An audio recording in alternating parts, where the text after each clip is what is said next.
Bonjour à tous, aujourd'hui nous ne sommes pas dans un parc, nous sommes à Paris. J'ai décidé d'aller voir le spectacle Appelez-moi Walt qui fait parler de lui ici. Alors évidemment une référence à Disney.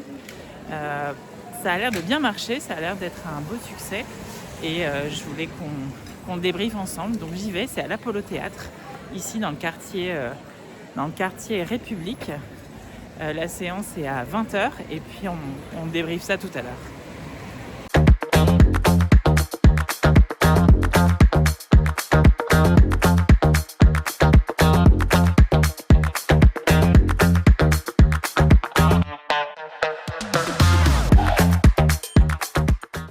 Et voilà, je sors du spectacle. C'est vraiment pas mal. C'est un beau biopic sur l'histoire du personnage, l'histoire de Walt Disney.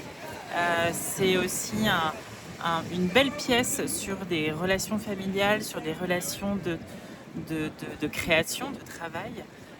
Voilà, c'est vraiment chouette et on en parle dans quelques instants. Alors on se retrouve après le spectacle comme promis, comme prévu, pour parler de ce spectacle, donc Appelez-moi Walt, qui se passe à Paris. Donc c'est à l'Apollo Comédie Théâtre, c'est vers le métro République. C'était plein. Alors c'était la dernière en réalité de leur série et à la fin du spectacle ils ont annoncé qu'ils continuaient. Donc si vous écoutez ce vlog, vous ne l'écoutez pas pour rien, vous allez pouvoir y aller. Je vais tout de suite spoiler mon avis. Moi, je vous recommande d'y aller. C'est vraiment une pièce qui est intéressante. Elle est assez minimaliste en réalité parce que le théâtre est pas très grand, mais ça vient appuyer finalement son objectif d'intimité puisque vous allez rentrer dans l'intimité de Walt Disney.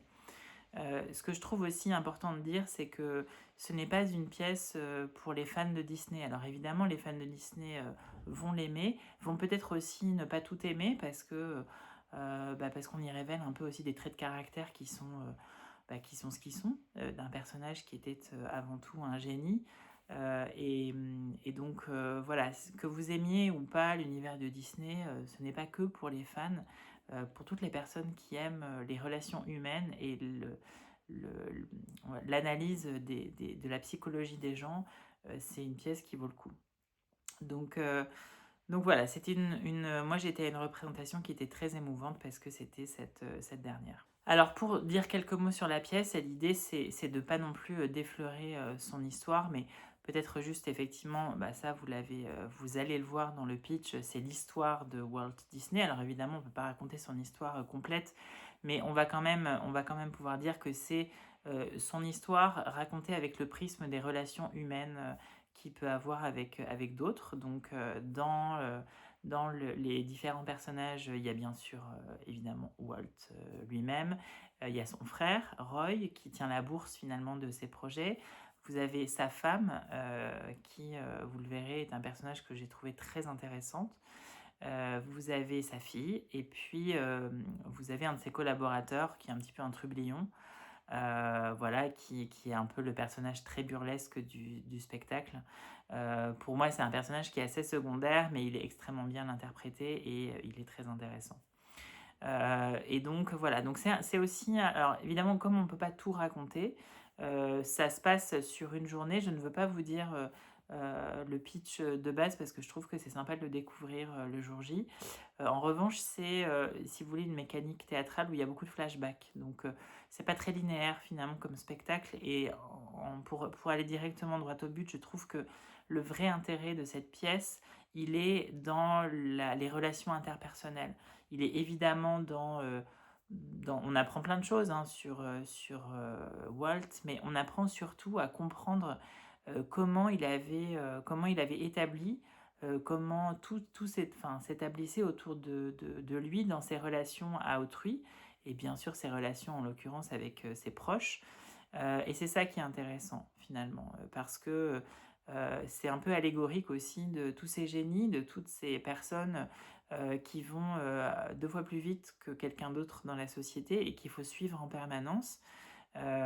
Et je trouve que c'est ça qui est intéressant, et pour moi c'est ça l'histoire. Donc évidemment, vous avez des références à plein de Disney, vous avez des références à des personnages, mais c'est assez, pour moi, c'est assez illustratif et ça vient étayer un propos de fond qui n'est pas celui réellement de l'animation Disney. Ce qui est le propos de fond, c'est l'homme et la façon dont il a construit son énergie et ses ambitions autour de ces montagnes de projets qui viennent finalement s'empiler sans jamais s'arrêter.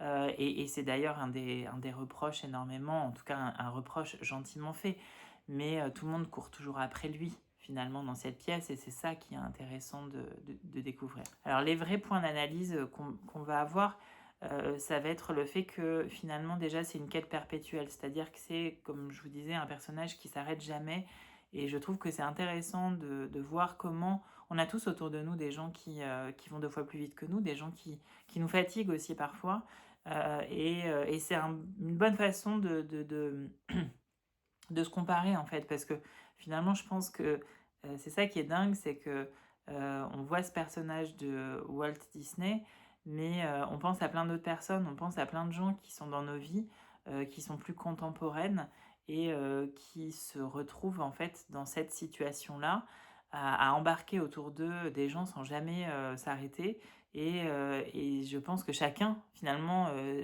s'identifie au personnage satellite de Walt dans sa propre vie avec des propres personnes. Je pense qu'il y a aussi, alors c'est pas majeur, mais donc le père de Walt n'est pas physiquement sur scène, mais en tout cas il y a des références à lui et comme tout génie, on imagine bien que quand il était jeune, il n'était pas très, enfin ses parents voulaient de lui autre chose que devenir un, on va dire un personnage créatif. Donc voilà, il y a aussi cette relation parent-enfant qui est intéressante à découvrir dans ce spectacle et qui le construit. Et puis, bien évidemment, quand même, pour ceux qui aiment Disney, forcément, il y a des références à des personnages. Je ne vais pas vous dire lesquels.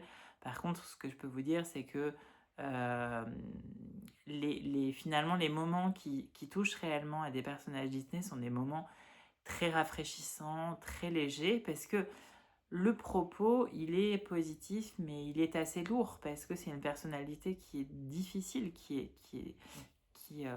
pèse autour de lui. Et donc, finalement, et ça, c'est, je trouve, une réussite de l'écriture et de la mise en scène de ce spectacle. On va dire les références concrètes à ce qu'on connaît des personnages de Disney et des univers viennent, on va dire, viennent donner le pétillant du spectacle. Et ça, c'est chouette. Donc, il y a des passages très drôles. Je ne vous en dis pas plus parce qu'il faut les voir pour les apprécier. Alors, on a parlé des personnages, mais moi, j'aimerais vraiment qu'on s'arrête sur un personnage qui m'a particulièrement plu. On va mettre de côté le rôle de Walt, qui évidemment est central, mais pour moi, en tout cas, le soir où j'y étais, et je pense que ça, c'est aussi un sujet d'écriture, mais le personnage que je trouve le plus réussi, c'est celui de sa femme. C'est sa femme. Bon, déjà parce qu'elle est extrêmement bien jouée. En tout cas, moi, la comédienne qui était là ce soir-là est une comédienne que j'ai trouvée brillante. Et les autres aussi, bien sûr. Mais en tout cas, j'ai particulièrement aimé son jeu. Et ce que j'aime, c'est qu'en fait, c'est l'histoire de toutes les personnes qui sont dans l'ombre d'autres génies. Et elle le dit elle-même, elle l'assume, c'est une personne qui a beaucoup d'influence sur Walt Disney, qui s'efface derrière lui, qui sacrifie beaucoup de choses pour lui. Et en fait, on a tous autour de nous quelqu'un qui se sacrifie pour un autre, qui se sacrifie pour une ou un professionnel qui veut mener sa carrière et qui a besoin de soutien, qui se sacrifie pour un proche. Bon. Donc c'est vrai que c'est un personnage qui est, enfin en tout cas c'est un rôle qui est déjà pivot, qui est pivot dans l'étude de la personnalité de Walt et qui est extrêmement bien joué sur cette pièce. Donc déjà chapeau à tous, mais chapeau à cette comédienne. Et puis, vous verrez que c'est pour le coup, c'est vraiment très intéressant de l'écouter. Je trouve aussi que ses répliques sont particulièrement bien écrite. Et donc voilà, c'est mon coup de cœur en tout cas sur cette pièce. Alors j'ai noté quelques punchlines, je ne veux pas toutes vous les donner, mais en tout cas je vais vous donner quelques-unes qui m'ont plu. On dormira quand on sera mort, c'est ce que dit Walt Disney. On dormira quand on sera mort, j'ai trouvé ça génial parce que c'est vrai que c'est vraiment, ça traduit totalement finalement le fond de l'histoire, hein, cette énergie débordante qui fait que tout le monde doit suivre. J'ai aussi beaucoup aimé quand il parle en fait de ses projets, notamment du parc Disney. Ce n'est pas un parc, c'est un royaume. Et c'est vrai que tout est dit aussi dans cette personnalité de ce créatif. C'est qu'en fait, il a jamais voulu créer des films, il a jamais voulu créer un parc, il a jamais voulu créer un livre ou que sais-je. Il créait beaucoup plus. Et un royaume, mais un royaume, c'est au-delà d'être féerique, c'est gigantesque par rapport à un parc. Enfin, voilà, donc cette démesure et cette obligation qui s'impose du grandiloquent est vraiment très exprimé dans ce qu'il dit. En conclusion, j'ai vraiment envie de vous recommander d'y aller. C'est un spectacle qui vaut le coup, c'est un très bon moment. On repart avec la pêche, mais on repart aussi avec un peu de philosophie. C'est un spectacle qui est finalement assez philosophique, qui raconte l'histoire d'un visionnaire, et je pense que aujourd'hui, on a besoin d'être inspiré par des visionnaires. On est quand même dans un monde qui est difficile, avec beaucoup d'ondes qui s'entrechoquent, et quelqu'un qui vraiment emmène du monde autour de lui, autour d'une vision, autour d'une trajectoire. C'est quelque chose qui est chouette et qui est une bonne idée. Donc voilà, ça s'appelle Appelez-moi Walt. C'est une pièce qui vaut le coup et qui, effectivement, si vous aimez les parcs, si vous aimez les univers Disney, sera une belle façon de le vivre un peu différemment. Et ben, n'hésitez pas à vous abonner à ma chaîne, et je vous dis à tous une très bonne séance de théâtre et à très bientôt dans les parcs.